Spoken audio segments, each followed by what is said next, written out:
Vai, tá gravando. Boa noite. Hoje apresentaremos o nosso jornal daqui diretamente da casa do Carioca Peri. O governo da Líbia fala que não vai mais atacar os Estados Unidos. Osama Bin Laden não morreu. Futebol. Fluminense ganha de 2-0 e complica a vida do Santos. E mais uma vez, Corinthians ganha do Santos e é campeão paulista. Comercial. Vamos para os nossos comerciais. O Santos amanhã. Tem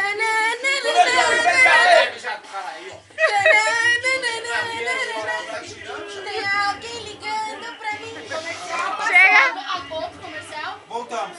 Vai, comercial, vai. Depois do nosso comercial, apresentaremos hoje o Homem Mormaço. O mormaço, homem mormaço. Ai, papai. Oi, César, você pode sair da frente da câmera, o senhor? Ô, papai, dá licença aí da frente da câmera. Dá licença da frente da câmera, por favor. Depois do nosso Robert, voltamos para o nosso jornal. Estamos aqui mais uma vez, eu e o meu parceiro Bruno, para apresentar o nosso jornal. Na moral, tem que parar. Olha lá, Olha o cameraman lá. Hoje falaremos sobre os efeitos da vodka. A vodka causa muitos efeitos. Como você pode perceber do seu lado, homem mormaço. Cadê a mijada? O uísque também, como você pode perceber, esse rapaz vai ser pai. Mr. Chester, papai. Dá uma palavra. Nossa. Cri. Ó os grilos.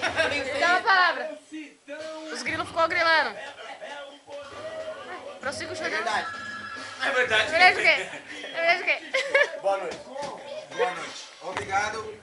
Até amanhã.